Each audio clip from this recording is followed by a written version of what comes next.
Hi guys, so if you're traveling and you happen to have a long layover in Doha, Qatar, say 6 hours or more, I have an idea for how you can spend your time. Discover Qatar has something called transit tours. These are tours that you can do within your transit hours. Some of them are within the airports and the others are outside. If you happen to choose one that's outside like me, you're going to need a visiting visa to get out of the airport. The visa was pretty straightforward to get. If you're interested, this is the link where you can find it.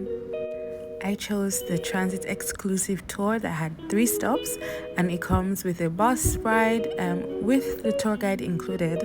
So you go to 3 different stops and then they take you back to the airport. For our first stop, we were at the Doha Harbor. It was really pretty. I didn't realize how much fishing was ingrained in Qatar's history, so that was interesting to learn about. And it happened to rain while we were there. Our tour guide said we were lucky to see it rain, as it doesn't rain so much. So while we rode along in the bus, the tour guide also pointed out monuments like this one. For our second stop, we headed to the Qatar Cultural Village, and the first monument we saw was the Blue Mosque, or the Qatar Mosque, designed by a woman called Zainab Fadil Oglu.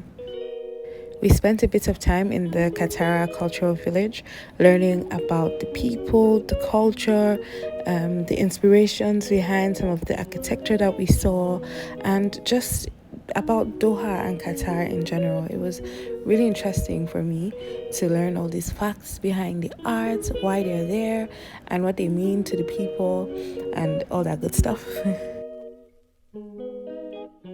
Something I really loved about the city of Doha is their play on lights. So even though it was nighttime, it didn't feel like it. I don't know how to explain that, but just take it like that. It didn't feel like nighttime. And for our last stop, we were at the Souk Waqif.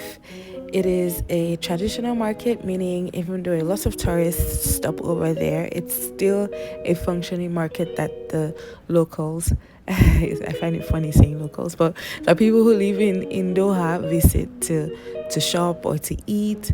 There were lots of souvenir stores, there were restaurants, there were like markets selling things that you'd find in market, spices. There were ladies doing henna, just a lot of things. It's like a hub on its own. 100% recommend.